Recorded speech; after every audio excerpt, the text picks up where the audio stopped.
All right, so I'm excited for today's episode. I am actually inviting a good friend of mine, Elsita Dean, who is a guest today on the Unraveled to Unleash podcast, here to tell her amazing story.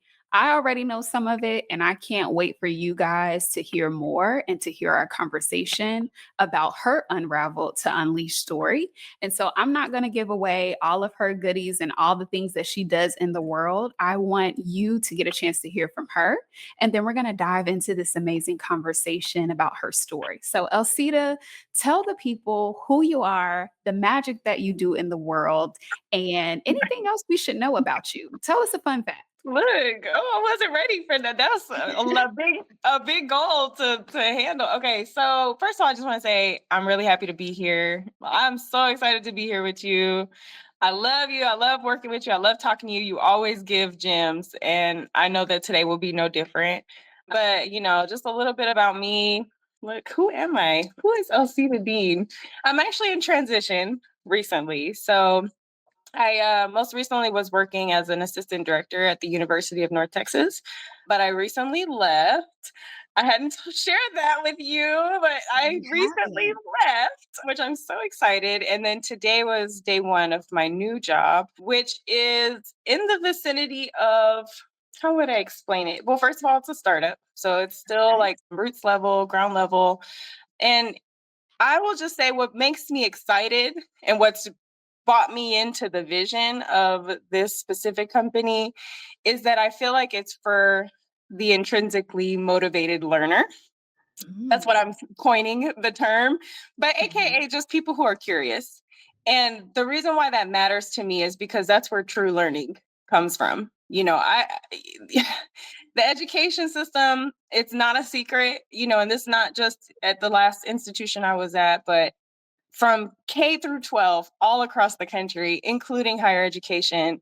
I think something that's missing in the education system is that it's just force fed to you, and it's not something that actually encourages you to like strive for learning. And we actually have a natural innate curiosity, like as children. I know having a Yes. toddler, Yes. we're wired to learn. And then somehow within 18 years of our life in the world, it's like anything learning just feels dry and frustrating and challenging and hard. And I think it's just because that's how we are grooming children to learn, is very dry. Yeah. Anyways, I don't mean to get long-winded about it, but as you can tell, I'm excited Yes. because I feel as though this is going to be something that really allows me to get my hands in the education system and allows to make it something that's engaging, something that is intrinsic for people who actually want to learn. They get to decide what they want to learn, and then I get to just help make it wonderful. So that's a little bit of the magic that I do in the world. Yeah. Yes. I love it, and I know the people heard this as well. I think one of the first things that I recognize through our conversations is how passionate you are about the learning piece of it, how good you are with the students that you serve, and how passionate and connected you are to their success. And so I love that being a parent, like I said, like you Yes. said about having a toddler and you as well as having a child is just having that deep connection for learning. I think that from the outside looking in, that's definitely one of your superpowers that just pretty much off the bat came very clear to me and I'm Mm. sure to other people that you're around. So I love the work that you're doing. I'm a fan of it and I love to see your excitement behind it because that's what's really going to drive change in the world. So Thank you. Yeah, it I really mean, makes a lot of sense. that means the world to me to hear that. The students I serve, that was probably the hardest part about leaving my job at UNT was the students, because like watching them succeed is what brings me fulfillment and joy, and not just in the Mhm. classroom. That's the thing. I think again, I'm a little jaded, and I'm very like passionate about, but it's like, how do you love the student for who they are, not just how they like perform for you? You know what Mm. I mean? Like, because Mhm. to me, the grades and the what'd you get on your exam, I mean, all of that is performative. And it's like, but yeah, okay, they made, maybe a 74 on their history exam, but guess what? They just navigated their first like a confrontational conversation in a productive way because they've never had to advocate for themselves before. Like, how do Ooh. you look at the fullness of the student and say, like, yeah, I mean, everything's a balance. We all have things that we excel at and things that we need to work on. And so, how do you walk with them and say, I see you for who you are, and I want to watch you like thrive in all that life has to offer for you. And yeah, I mean, I'm happy you made your 74 on your exam. And because sometimes here's the thing too, sometimes that's the best they could do. Mm. Who am I to tell you that you failed? You made a 74 when you expected to make a 30. I don't know. Like, Yeah. Yeah. congratulations. So I just, oh, it just bothers me when people, I don't know. It's something that I think the education system, if I wish educators around the world really just saw the full child, the full student, the full human being in front of you. And I really think that if we really focus more on the fullness of the person, then that's when we're going to see excelling performance or success in the classroom and beyond. Yeah. Ooh, well, that was a nugget just already on what you do in the world. And that's just a little glimpse of the magic that you bring. So I love that. Do you have a fun fact for us? Can you tell us something that we may not know just by listening to your voice or even looking at you if we're watching this in person or through video? Like, does not confuse. It's like one of those like, tell us something fun about yourself at work. I don't know. I'm not fun. Like, She is fun. She is what fun. do okay, I guess I could say something that you wouldn't expect from me is that I love to dance, and especially when it comes to like immersing myself maybe like in cultures that are my own or not. So for example, in high school, I was in a Polynesian club because there was a very large Polynesian culture. So I like went and did Polynesian dancing, and then like later actually joined like a hula troupe later, like and did hula dancing and had solos and all that fun stuff. I tried out in auditions. Look, it wasn't just like a participation trophy. It meant a lot. I was on an African Oh, dance team and all of that. So I just love to dance. And probably because as a child, I didn't really know how to use my voice. And I think like dancing allowed me to express myself in a way that I didn't know how to do verbally. And yeah. it's just liberating. But it also is like so dynamic and allows you to connect with other people. So I guess Yeah. I'd say that. Is that fun? That is absolutely fun. Like, Okay. that is totally fun. I could see that. I'm like, "Ooh, Polynesian." I think I might have done something similar because I was in dance in high school too, and I remember us doing kinda different styles. So something clicks for me then, but I can definitely see it, and that's definitely fun. Okay. Yeah. So now that the group has gotten a chance to understand who you are and the exciting things that you're passionate about, I really want to take our time, our conversation here to talk about your Unraveled to Unleash story. And so, if anyone listening is new to the podcast or this may be your first episode, the whole premise behind this community and this conversation in particular as well is that I want us to be able to have a space where we can have conversations about how moments in our lives where we felt like we were in the valley or that this was the thing that is going to take us out. And how we have come out of those situations realizing that they were the catalyst or the jumpstart to the amazingness that's on the other side of those situations. And now we look back with gratitude, but also to reach back to those who may still be in those moments or who are just figuring out what is going on right now. I'm sure many of us have been at times in our lives where we just felt like we're kind of in the spin cycle and we're just trying to figure out where we're landing. And I believe through these stories, we can help each other move through them, but also to share that we're not alone. I am very understanding of the fact that we don't all have communities where we can speak about the things that we're going through. I was definitely in that space. And so having a forum like this and inviting friends like Elsita to come and share their stories, I just believe will illuminate and help get folks through those challenging situations because I also believe that there is good on the other side and there is a state of gratitude that happens. And sometimes just through the stories, we can be unlocked to see that. And so those are the types of conversations that we have. So when I invited Elsita to come today, I let her know, like, we really want to get down to your story. We want to hear the things. We want to hear when you felt like all was lost, but we also want to hear the steps that you took to get on the other side and what you would advise those who are walking a similar path or maybe a path that's just unique to them. How can they move through it? How can they get to that unleashed moment? And unleashed for me means when you're in a space where you're in your zone, nobody can tell you nothing. You're like, y'all thought y'all had me. One of my mantras, which is a song that you guys will recognize, but I say it very often in my head. I'll be like, back then they didn't want me. Now I'm hot and they They all all on me. So Yes. I just gave away, what kind of goes through my head in the background. These different Mhm. songs will come up, but that's one where I'll be like, you know what? Back then they didn't want me. Now I'm hot and they all on me. Back then they told me I talked too much. I had all these things on my report card about too social, da da da da. Now they pay me to speak. So that's Period. the that's the unraveled to unleashed type of energy.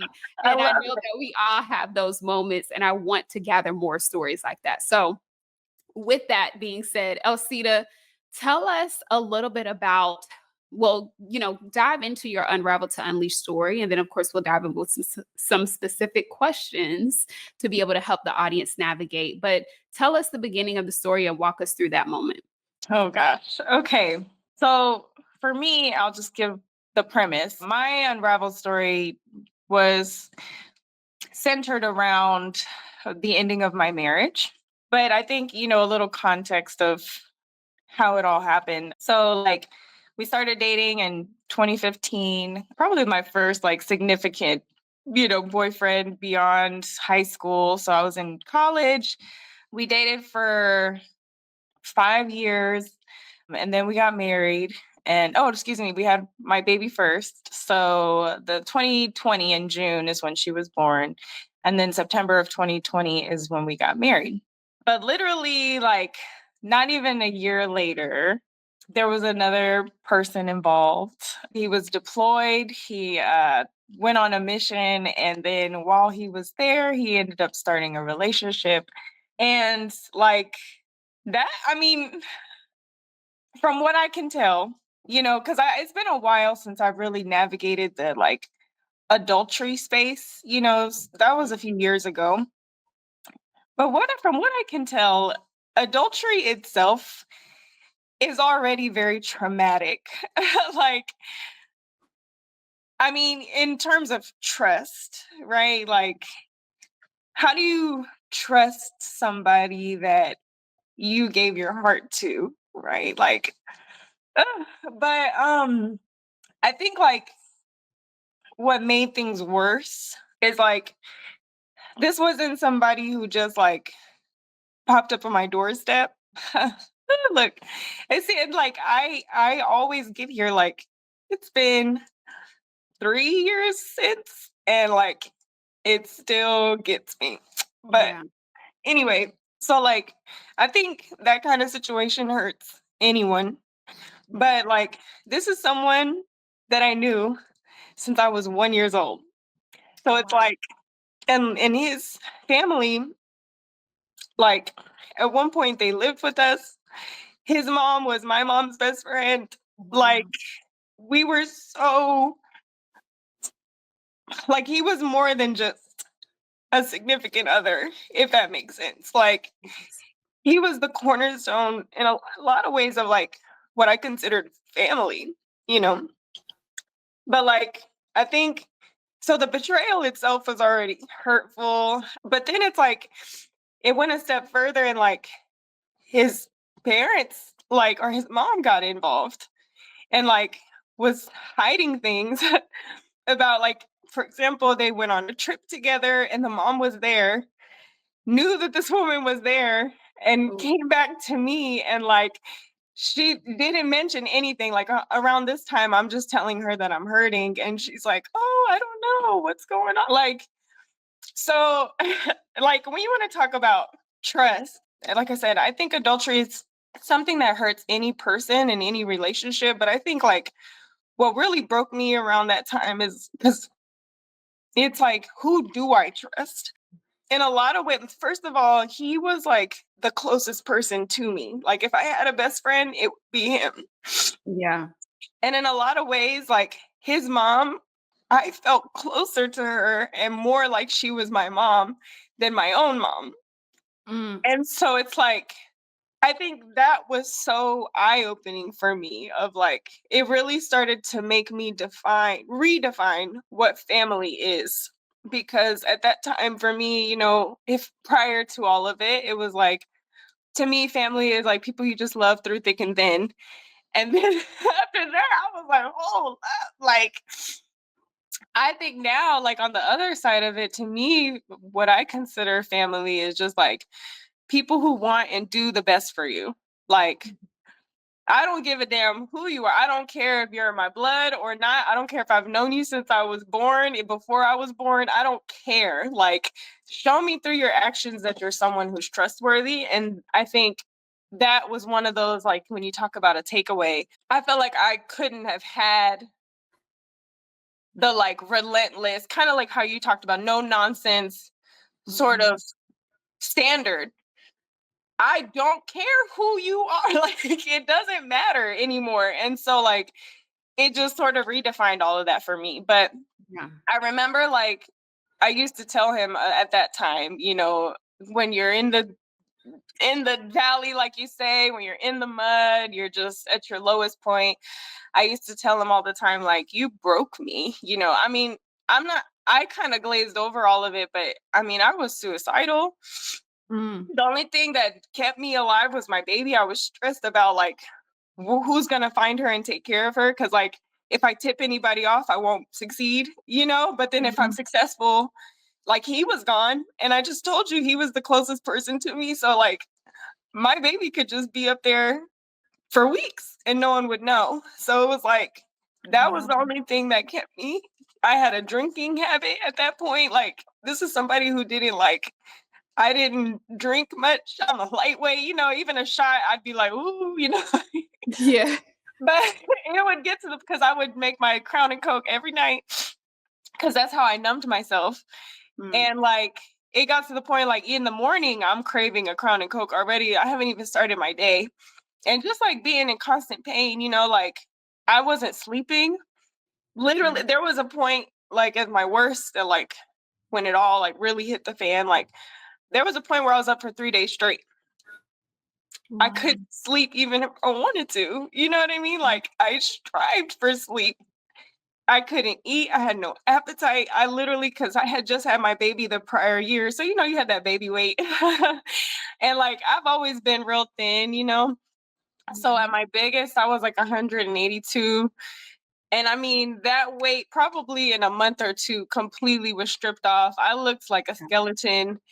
I mean, just Yep. completely broken. Like, I mean, in every way, mentally, spiritually, physically, I was broken.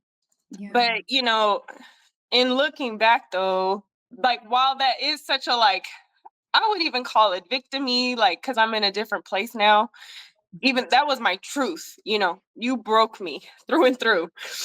And, but I still hold firm to that because I truly feel that had I had not, like, had that experience, I wouldn't have transformed into the woman that I am today. And like, there's the thing with when you have a broken bone, like what happens is if it doesn't get set properly, it will start to heal incorrectly. And the only Mm. way that you can set it right is you have to break it again. Woo! And like, and we could speculate what was the original break. I don't know. Usually we have some sort of childhood, whatever issue. But that experience was breaking a bone that was never set right, that I didn't even know was broken. And like that allowed me, because at that point, when you hurt that bad, like your body is physically like I can't even do the basic essentials of eating and sleeping, right? Like I have no desire to live anymore. Like you're completely in a like you're against your sort of like natural survival state, Yeah. natural inclination. And so when you're in a state like that, you don't ever want to feel that way again. Like, I mean, what do I have to do? What do I have to say? What has to happen? What has to change to never, ever, ever feel this way again? And for me, it was so beautiful because I was able to start from scratch and Yeah. say, shit, I mean, my husband's gone, my family's gone. It's just me. I don't even know if I like myself at this point. You know what I mean? I'm just all the way going through it. And I'm like, well, shit, obviously it wasn't working before when I was doing my best. Like, how do you say, can you like, what does it feel like to like do your absolute best, do everything that you know to do, be the wife that you're supposed to be the mom that you're supposed to be, go get a job, go get your degree, do all the things. And then after all of that, you look back and it still didn't work. Like you still end up broken. Mhm. That for me was Yeah. the oh hell no. What do I got to do? Because clearly I wasn't doing it right before. And so that was sort of the eye opening moment for me of like, all right, if I'm not, I already went through the break. I'm not going to heal broken and end up like this again. So how do I set the bone so that way as I heal over time, I'm going to heal in a way that allows me to be more stronger and the bone is set in a proper way so that I can actually function in the life, in life and like if it not just efficient but effective at this point. Yeah. It's impactful. Yeah. So all the things. Wow. First of Yeah. all, I appreciate you sharing that story because as I was sitting here thinking, like the download to me, of course, was connecting to your story and just like, wow, I am definitely in awe of you because the way that I look at you today and like I see how, happy you are. And like we just talked about the amazing work that you're doing and all of that. I would have never known that that was behind who you are today. And so I'm in awe of that because I'm like, especially as you got into the depths of the stories about being suicidal and just, feeling these emotions, like going through this very traumatic experience, to know that you can still even be here today to like tell the story and Yes. to be like, here's what I learned on the other side of it. Like that is it to me takes a true internal strength. And I just love how you painted the picture of the bone being set. I'm all about Mhm. images and, just really equating circumstances to what life truly is about. Because sometimes we may think our situations, again, like I kind of told you before we got started, we think it's just something that has happened to us. But even in the way that you just explained it, this is like how things work in general. Like it has to be broken sometimes to be reset again. That happens in our physical body. And so Yeah. those things can happen in an emotional state, which to me helps us and hopefully others recognize one, they're not alone, but two, this is a process sometimes that happens. It's not meant to take you out, or it's not something that's so, astronomical that it cannot be put together again. Of course, when we're in it, we don't see it that way, but through hearing stories like yours, hopefully people can feel more connected to knowing there is a light at the end of the day. Yeah. Oh, Um, you said something also to me that I wrote down, and I was like, oh, this is really good. What do you do when you've done it all? You've been the good wife, you've gotten the job, the degrees, and all the things, and it still didn't work. And I think that that stood out to me because in all situations, I feel like many of us women do all the things. And whatever part in life, we could say, for those who have raised older children, I did all this, and da da da. The child is still wilding out, or, the husband still did this, or I did all this with my physical and I still had this happen. So I want to ask you, what for you, and you kind of talked about it a little bit, it was meant to be able to reset what was to come or what needed to be fixed for the future. But what would you advise for someone to focus on if they're in that moment of feeling like I'm doing all the things and nothing is working? what could be the mindset shift that they could have, maybe a mantra or just a different way of thinking that could help them see that trying it all is not necessarily like hitting a wall, or that, it means that everything is supposed to be perfect, but really here's what that is teaching you, or here's what that's guiding you towards. What Mhm. reframe would you give on that? Well, the first thing that comes to my mind is like when you asked the question immediately and said, "Oh, I'm doing all the things and it's not working," my thought is like, well, what are you doing it for? Mm, mm. Because usually, if you're being really honest, that answer is what's going to guide you to the redirection. For me, in my case, I mean, looking back on it now, again, I didn't know that I was being unhealthy then, but it's like looking back on it now, I was looking for love. That relationship to me was affirming that I was worth a damn. Ooh. It was affirming you're actually lovable and like worth pursuing a long-term relationship with. Like, and so when he left, if you think about that's the affirmation I was looking for. And then when he left, what does that convey then on the other side of it? Is where the brokenness ensued, right? Because essentially, I just learned I'm not worth it. I'm not lovable and I don't have value in a relationship setting, which is why at the core of it, it was so heartbreaking. Yeah. But I think for me, what wound up like then I don't know, I was digging into relationships. I was trying to see like what's the art of falling in love? What do you do after a relationship? Like when your husband's cheated on you. I mean, I was just doing so much digging at that point, trying to figure out how to save my marriage. Cause truthfully, nobody gets married to divorce. That's Yeah. my mantra, and I'm sticking to it. Nobody gets married to get divorced. And so it's like when it does happen, I was just looking for answers. I was trying to understand. And I think naturally what happened is I started to fall into the work of like secure attachments and Okay. anxious attachments and things like that. And I learned, I'm a very, or my default, I guess, I don't know how you're supposed to phrase it, but is that I'm an anxiously attached person, which ultimately looks to like, I'm going to do whatever and however just to know that you're not going to leave me. And in that hunting for like the source of anxious attachment and all of that, like somehow I had this epiphany one day that I was like, oh, he's gone and nobody's here and I'm all alone and all the things. And I just was like, okay, but you're completely discrediting the fact that you are a person. Mm.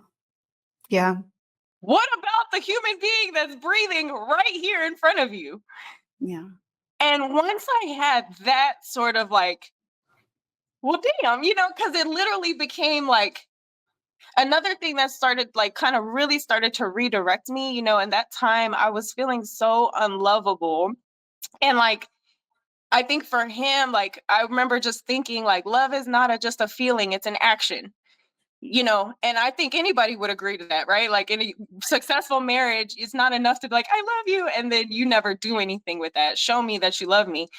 And Right. so I was clear on that about him, right? But then I said to myself, okay, so if love is an action, and I'm clear on that, it's not just a feeling, then what is self love? How do you know that you love yourself? How do you actionably start to say and like see yourself as a whole human being? Maybe that's where I started to get so passionate about these students. You're a person too. And Mm. like when you completely abandon all that for the sake of someone else, no wonder it broke. And so like I guess when I hear you saying like, well, what do you do, how do you reframe, for me it's like, first of all, what are you doing it for? Because if it's not for you, if it's not aligned with your values, if it's not aligned with like what actually truly makes you happy, if it's just because it's what you're supposed to do, if it's because you're looking for a validation, you're not going to succeed. it's a Mm. it's a false sense of security, because it's like it's a very fragile evidence of the thing that you're looking for. Whereas if you're just solely focused on you, and that's why I think the mindset of like, well, what does loving Elsita look like, started to really shift for me, because then I actually had to put in work. Like, I know it sounds so silly, but I mean, I just told you I wasn't eating, I wasn't sleeping. So, like, there wasn't very high standards for self care at that time. For me, what it started as was just putting on lotion. Like, I mean, Girl, yes. like, Yes. I just was like, man, like I'm gonna actually sit here and put, and I actually felt like it was work. Like, you know, when you just like, oh, you kind of sitting at the workout gym, you're like, oh, I don't want to do this. And it's gonna, like, I remember feeling like I don't want to put this lotion on my body. Yes. But what's really started to pivot is like, okay, then how can you say you love yourself? And also further, like, what do you, because that's one component of it. Like, and I think that's the core of it, right? But if you still want to be in that relationship mindset, what do you have that's even lovable if you can't even see yourself valuable enough to love? Like, Mm. what do they have to come to? What are they excited to come home to? You don't even think you're worth loving. Why would they? And so, like, that that Ooh. is the piece that really started to shift, and like probably just started the groundwork of shifting that mindset and saying I'm worth loving. And like, sorry, the last little thing that probably also really started to shift for me at that time is, again, once I saw myself as a human being and I was like, oh, nobody's here for me, I said, okay, well, you're a human being, so how do you be there for you? And Mm. like that just meant from an emotional standpoint. What would I want a friend to say to me right now? And I would literally have conversations with myself in the car. I'd be like, you're hurting right now. It sucks. Like, you feel abandoned, you feel like, you know, you're encountering your worst fear right now, and that is so hard. And also, you're strong for still being here, you know. And so, like, I would still, then I started to create a voice of self love internally, just from an emotional standpoint. Physically, I'm loving myself, and it really just started to like pivot everything from there. And I Mm. love, can I just say, I love how you said, and I don't mean that to be like, yeah, prove my worth. Like, I mean, I wasn't even this joyful prior to, you know, like I was a completely muted, shelled version of myself. But God damn it, I'm so happy that that thing happened, because I unleashed a beast of joy and happiness and love in a way that I never got to experience before. And I love, you're like, you would never expect, you wouldn't, but I'm so grateful for that experience. And I would, well, like, I don't know that I'd say I'd do it all over again, but I'm damn glad I had it, because now I'm a completely different human being. And I love myself beyond, like, I can say that without even flinching. I love myself so much, and I have so much evidence of that in my everyday practice. And that's what brings me so excitement, like so much excitement and joy to other people. And why I can come with such a passionate energy of like, love yourself. I mean that, because I was there, you know, like you can do it too. If I could be in that broken space, you damn sure can come back and like live in a completely different life that you never even knew was possible. But it starts with loving who you are at your core. Yeah. So, ugh, Oh my Lord. Woo. I was over here taking notes because I was like, oh, okay. So you said so many good things. And I was like, we got to break this down for the people in some steps okay. because what you said was just like so key. And I was even gleaning from what you said because I've been on my own self-love journey. It Mm. is so crazy. We did not talk about this, how you mentioned the lotion thing, because that was literally a thing for me. When you said that, I was like, that was for me. Yes. And, the way that it looks for me, which is so interesting and why I'm glad we have you speaking for more of a diverse space because even though we have two different, unraveled to unleash stories, that similarity still reigns true of whatever was broken was because you were missing the value in who you are. For me, I was trying to find the value in achievements and work and Mm. proving that I'm up this ladder, I'm this girl, this and that. Not Mhm. because, and I love how you asked the question. So if anyone is in this scenario, I think your first step is to do what Elsita said and ask yourself, who are you doing it for? Or what are you doing it for? Yeah. If I think back on my situation and apply what you said, I was doing it for the appearance for people to see me as valuable because I didn't see myself as valuable, just as Oh, who I was. I only saw the value if this person said that I was. If I had this accolade behind it, or this award, or this degree, or whatever, then I'm valuable. right, But again, mirroring your situation, when all that isn't happening, now the value is right. gone. It's like, And what does the that less mean now? right. Oh, I'm not valuable. Yeah. I'm not smart. I'm not this. I'm not that because they're not calling on me or they're not, promoting me or this person did this or this thing happened. All of a sudden, I'm not valuable. And the lesson is showing you that no matter what, whether it's a person, Mhm. whether it's a job, whether it's a house, a car, whatever, none of that stuff defines your value. And Mm-mm. none of that, and what I got from you as well is none of that stuff will be attracted to you if Mm. you don't first see yourself as valuable. You have to be your own biggest cheerleader. And that's what I'm also on a path of, even going into now into the new year, of how can I consistently pour into myself before I look for the validation in other people. And so Yeah. I think asking yourself that question and just really truly being honest, because sometimes we try to tell ourselves, oh, yeah, I'm just doing it for me or whatever. And no, secretly, we know that likely if we're experiencing a situation where, we're having those unraveled moments, it probably sparked from some type of lack of value in ourselves. I'll say in most situations, that probably is somewhere in the core of it. And so to just be real about, why are you doing these things? Who are you Mhm. trying to prove? Who are you trying to appease? What part of you may be broken that you're trying to hide or smother or dress up so that no one sees it? Yes. That was huge. And then the last thing that you said is the connection to the work that you're doing.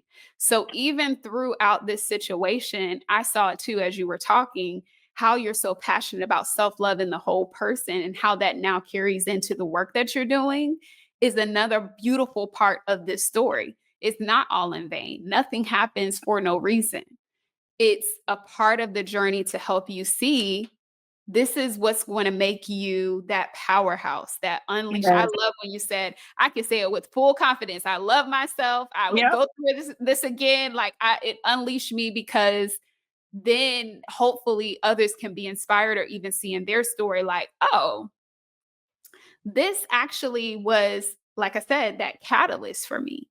It wasn't like just on a trampoline. You got to go down to go back up. Like Yeah. that's how you bounce back up. Yeah. So I love that, and I think, again, just starting with those steps of, like, asking yourself that powerful question. You also talked about just research, trying to figure out, what are these attachment styles? How can you improve yourself or the situation, even if you're trying to salvage the relationship? Just being radical about research and making yourself informed, I think, was another great takeaway that you said. And so I'm just stuck on that question. I think right now at this point, everyone pause the episode. Yeah. Just ask yourself, what or who are you doing it for? And like Elsita Mhm. said, if it's not for you, if it's not pouring into you, that's where you know you need to do the work. Yeah. Yes. I think something that in my life that I carry with me that's almost like getting dressed in the morning, like literally I'm building myself, but not in like it's outside of me. It's like putting on your favorite pair of jeans type of thing. Like you about to come and slay no matter what, and like for me, my mindset coming into the world, that's so like one of the like most foundational principles for me is how important it is to love people. And like, I mean, I feel that I'm a better lover, and I don't necessarily mean relationship wise. I just mean for humanity. I'm a Yes. better lover because of that scenario. And like, what's something that's been like almost a mantra for me, I don't know if it's called like a new download or what, but like it's kind of like this new idea, and like I'll see it. You know how you think blue cars and then all of a sudden you see blue cars everywhere. For Yeah. me, it's like this concept of you can only love people to the capacity you love yourself. Mm, And I think that's why. That's why I'm such a great lover now, because I started with the true love of myself. Do you know how hard it is to look at yourself when you are utterly broken and you, like, from your ego standpoint, you're considered worthless, but you still find a way to find grace, love, compassion for yourself. And then, Yeah. even so much to be able to provide empathy for yourself and say, as opposed to, let's just say, I could have easily been like, you stupid girl, like, you tripping over this man and like, what is that going to do? That doesn't offer emotional safety.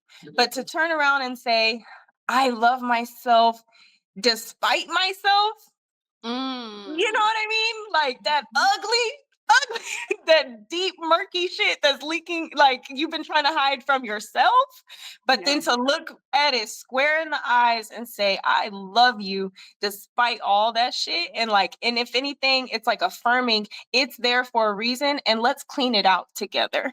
Like, Mm. what? And so, like, to be able to do that with myself, I really feel like that's what's allowed me to be able to love other people, because now it's easy. Like, I think we like to like hide our things and like kind of judge people. And I really do think like when you're a judgmental person, it's because you're judgmental on yourself. But Yeah. like when you can do the hard work of loving yourself, then the other people is easy, because it's like, shit, I've been there, bro. Like, I'm not perfect. And like, even to say like, because like how many things do you do that you're not supposed to do, right? Like it could be staying up late scrolling, it could be binge watching, it could be getting that extra donut that you're not supposed to eat. Like, Mm. I mean, but to look at yourself compassionately and say, I still don't do things that I know I'm supposed to do, and I can still look at myself and love myself through all of that anyway. I damn sure could do that for you as a person, because I'm there with you. We're in this boat of humanity together. And the only thing that's going to push you forward to get beyond that hump is just love. And so like I'm so passionate about this concept of love, and that's one thing that I just am so grateful for of this experience, is that I feel like I wouldn't know what true love is until, that happened. So, Yeah. Yeah. uh, and I love your takeaways. Look, can you just go Yeah. with me everywhere and like extract the Yes. I was like, oh, I did. Oh, yeah, that is a good point. Yeah, But yes, yes. And I think even as you just walk through those steps, I'm like, okay, so ask yourself that question, dive into ways that you can love yourself no matter how small. It doesn't have to be, you got to go out here and write a sonnet to yourself and say it in the middle of the street. Like it doesn't have right, to be that deep. It could be literally the smallest things that you've been taking for granted or that you just feel. I think for me, it's just like, oh, one of the things that used to come through my mind is nobody's paying attention to me. So like I'm not worried about that. Like just putting on certain things, not being going out being crazy, but just right. like nobody's my thought in my back of my mind. Nobody's worried about me and nobody's looking at me. So it doesn't matter if I don't have on lotion today. It doesn't matter what I have on or whatever, because no one, and that was a part of the value situation Yeah, to flip or reframe that and be like, no, I value myself. And so right. I want myself to appear a certain way for me, not for other people. And so, what are those things that, for you that you can begin doing? And then I love how you said, how do you speak to yourself? And so, if Mhm. I'm reading this amazing book right now. It's called You're a Badass by Jenny Sincero, I believe it is. I'll make sure to put the notes in. But one of the things she says is, and a lot of people say this in different ways, is like, what are you feeding the beast? Because whatever you're Mhm. feeding it, that's what you're going to get out of it. So if Yeah, you're saying those things like, oh, like you said, if you went into the space of, I'm a stupid girl, like, girl, you stupid, you did this, you letting him do all this, and that's what you're feeding, then that's what your life is going to continue to look like. yeah, But what shifts when you start to say, I love you despite of yourself? yeah, What shifts when you say, I don't care if I'm going outside and, I'm going into the front yard. I'm going outside to look good for me. And that's period. perfectly fine. So, what are those things that you're feeding yourself? And I think that's another takeaway that the audience can have, just exercises to work through and to start small and watch that build. I love how you said, and now just how your life has shifted, how you can love the world, how you can be a better lover to the world. I think we all could relate and want to have that experience, and also need to understand that as much as we are women and we are wired to give to others, to do all the things, especially as a mother, the greatest investment, that's what she talks about in the book as well, that I kind of took away too, is like, invest in yourself. Like, are you giving your, investments away to other people to where you're left with zero? Or are you making that investment into yourself so that you can be a Mhm. greater investor into others?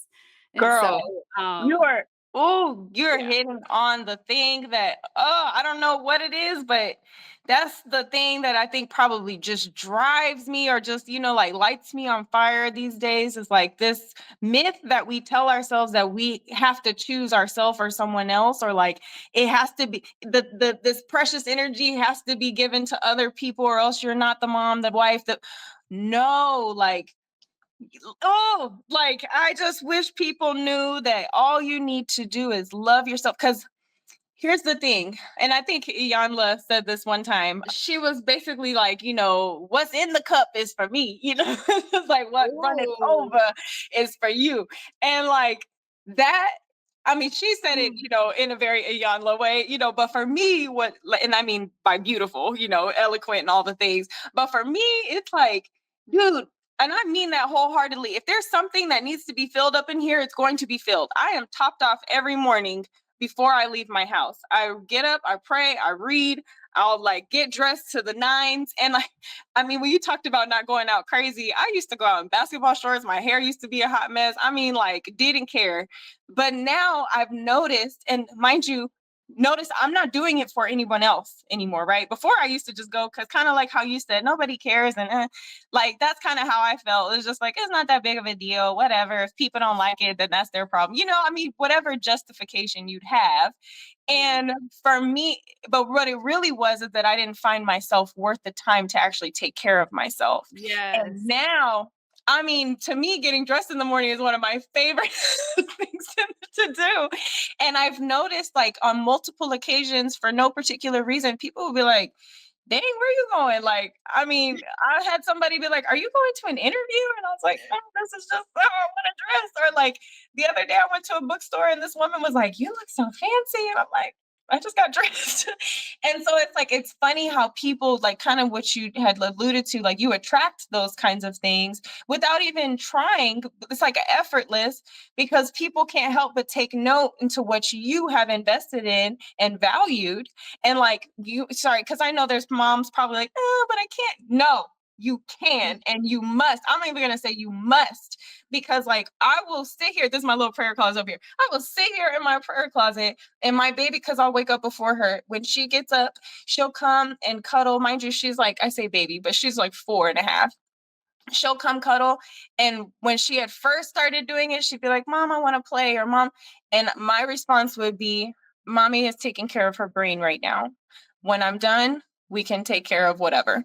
And lo and behold, if a 4-year-old can find it in their heart to respect that, she sat there, she'll color, she'll cuddle, she'll go find toys to play with, because she understands that this is something that's important and that it's not going to be a negotiable. And you know what's even better? I'm modeling for my daughter how she too needs to take care of herself, because when she grows up, she's not going to think it's strange or weird that she wants to take care of her brain and other things are like pulling her attention. She's going to know how to center herself because she's witnessed somebody doing it and doing it in a loving manner. So Yes. that's that. And then two, when you talk Woo. about the humanity piece, I'm so excited. Well, maybe not my last job, but I'll just say, like, when things were good, I was so excited to come to work and speak to people, because guess what? I'm full. And so back to that Iyanla Vincent quote, what pours over, it doesn't even come at a cost to me. Like, I remember I had a significant relationship where we kind of had this debate about like sacrifices, and like his perspective was like that you have to make sacrifices for relationships to work. And for me, it's like, I don't quite call it a sacrifice. I mean, it might be semantics, but it's like, it's because at this point, when I come into the office, I've taken care of my body, I've eaten breakfast, I've moved my body, I feel physically beautiful, I've taken care of my relationship with my daughter. I've done, like literally anything that's needed and like a void in my body. And so I've come to work now that holding the door for you is nothing. It doesn't cost me anything. And I'm excited to do it because guess what? All my needs are met. I'm happy. I'm full. And I'm not mad at you for not saying thank you because I was doing it so you could know that I'm nice and we could create a relationship. I don't need your validation because guess what? I know I'm nice. So it's like, I just, it's like there's no cost to me. And so whatever you give, it's literally a free gift to the world that people are saying, oh, you're so nice. So like, listen, it started with me first because they think that, like, I think in people's brain, it's like you can't be nice to yourself and nice to other people. No, you have to start with being nice to yourself. And then the rest is easy. Like, it's light work. And not to mention, it goes back to that practice of loving yourself because I'm in such the practice of loving myself and knowing what my needs are and how to pay attention to myself that I'm even better at giving love to other people because I know, you know what, this might be a food moment. You know what, this might be an emotional safety moment. You know what, this might just be kind words moment. I know how to love you because I've been spending all my day loving myself. So, girl, when you talk about that, it just burns me.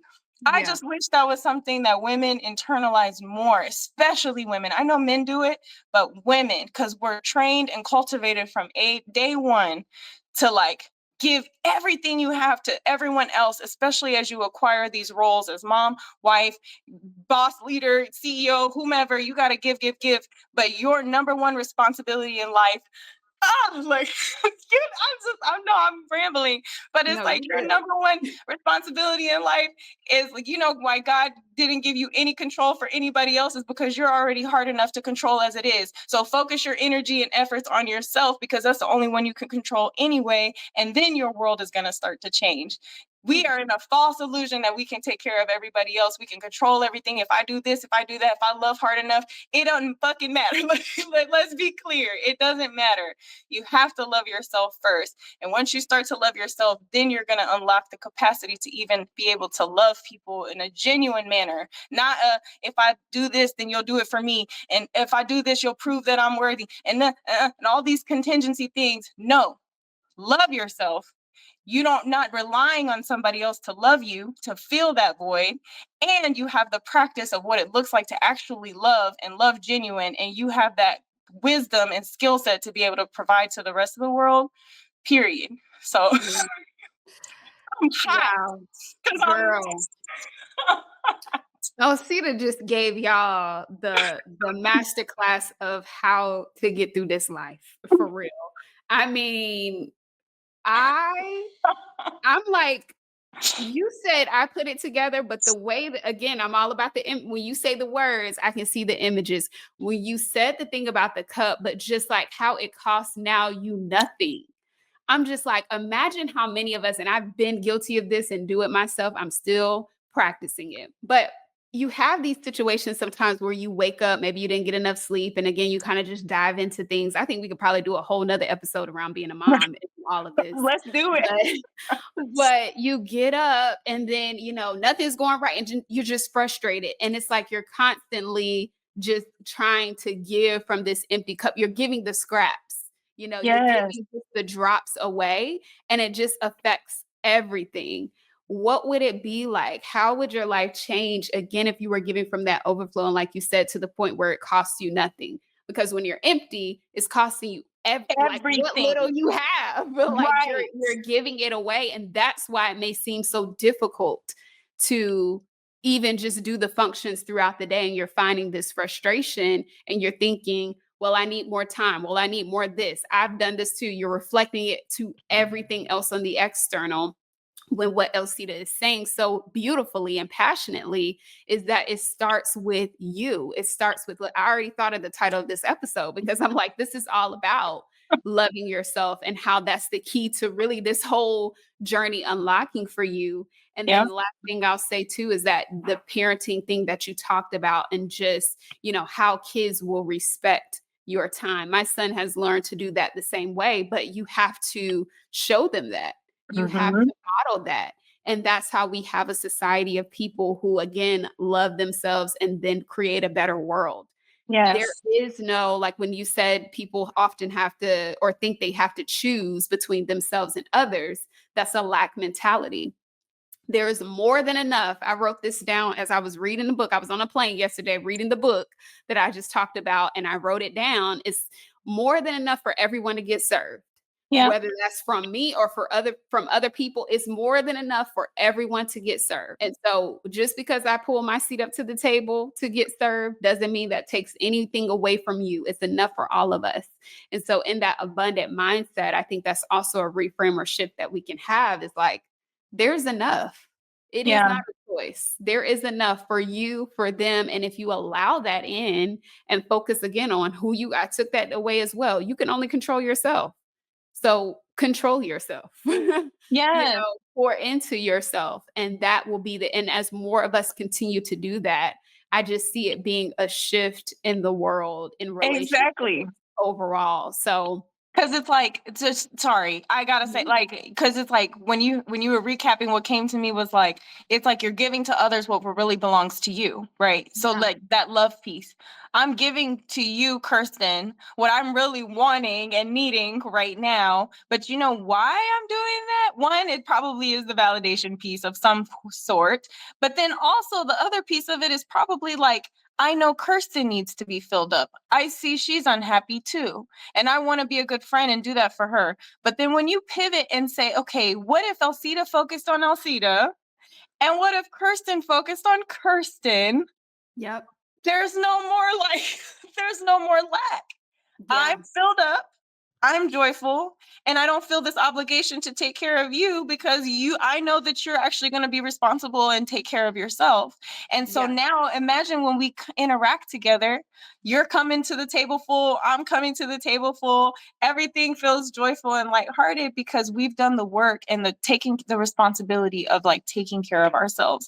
I feel yeah, like our society would be 20 million times better. And I love that you said that about our babies because it's our duty, especially as moms. I know dads and all the things, but we're their first source of life, you know? yes, And so it's like, it's our job to teach them how to take care of themselves. And if we had a generation of children who knew how to take care of themselves through and through, took on that responsibility, I feel like there would just be so much more joy and love in the yeah. world.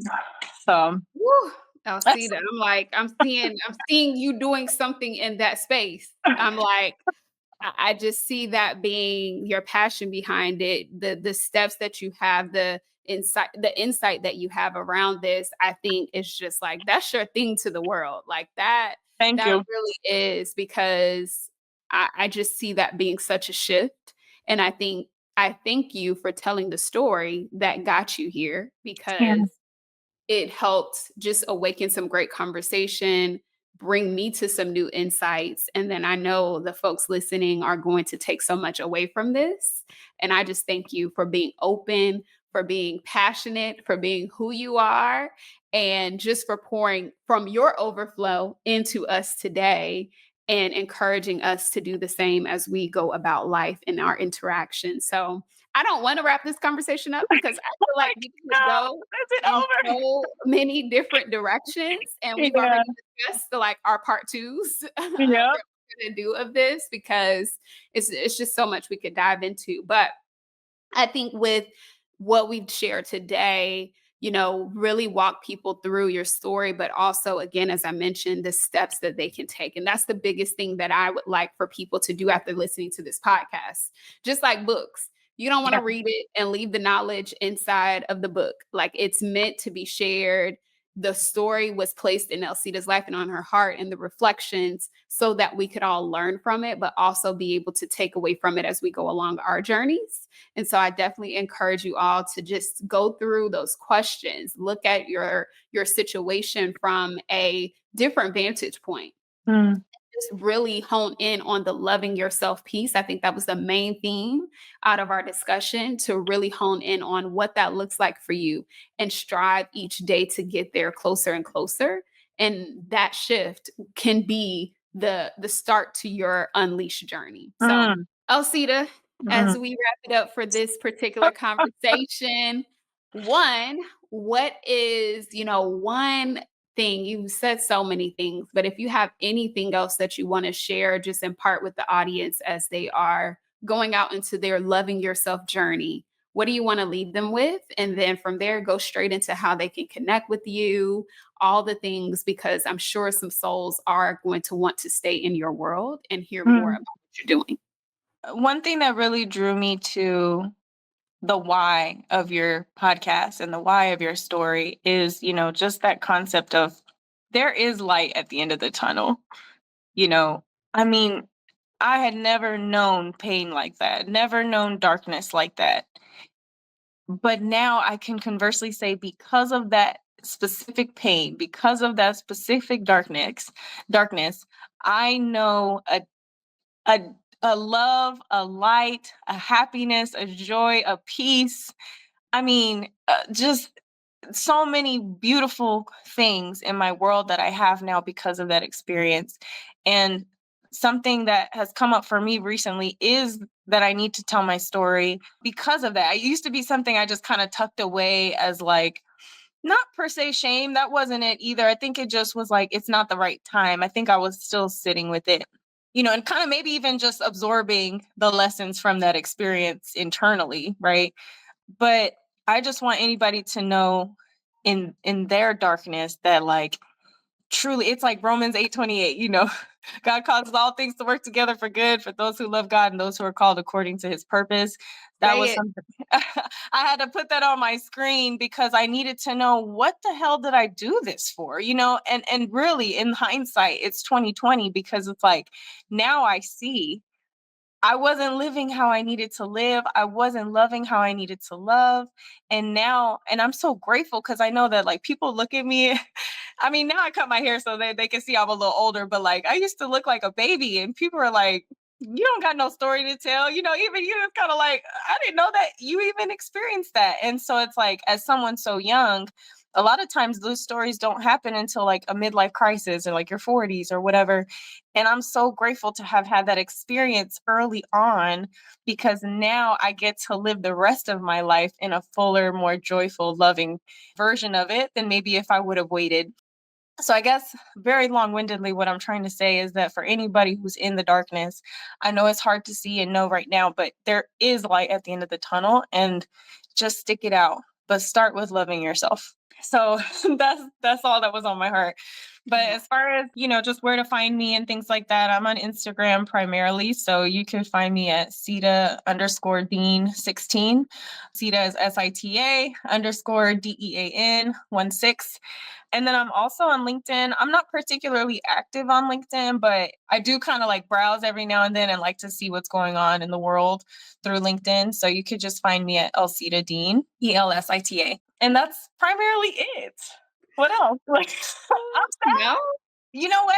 Side note, I just feel like I'm not trying to know it's your podcast and all the things, but I'm just seeing that like we could do a dive into what self-love looks like in like all the different ways. So like how do you self-love physically your body? How do you self-love in your parenting? How do you start with self-love in your marriage? I don't know, because girl, I'm not there no more. You have to tell me, like I just feel like it could be a really fun conversation.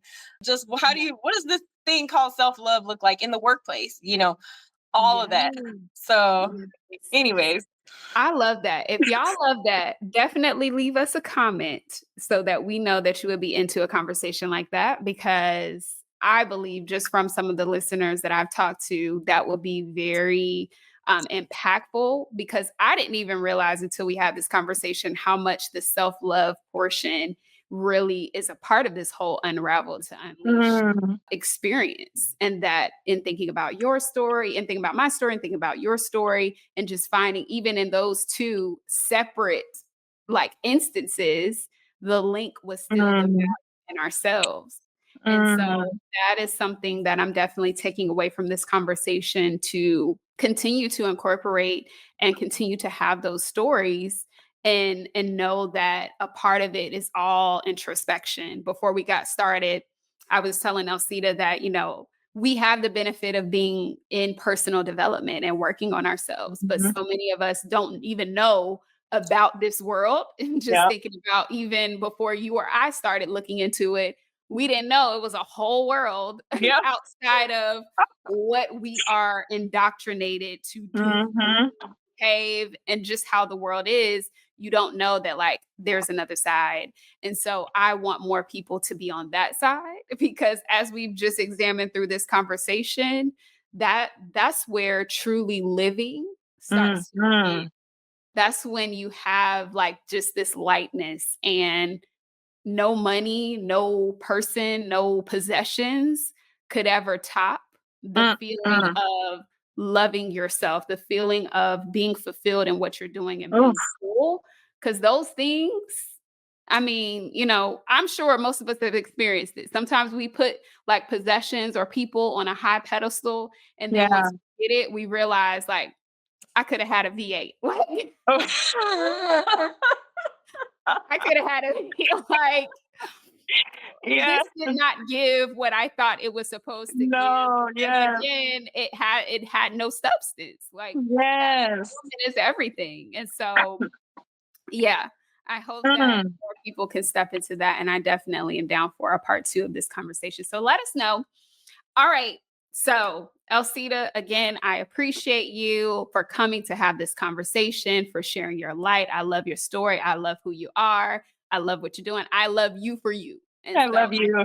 you for being here. And I'm excited for those. Let us know your takeaways. Connect with Elsita. She gave you all the ways to connect with her. And I'm going to put in a plug for her myself just because it just came to my spirit. If you're looking for someone to come and speak about self-love and how it impacts workspaces, educational spaces, Elsita is your girl. You've already seen the demonstration of her passion behind it.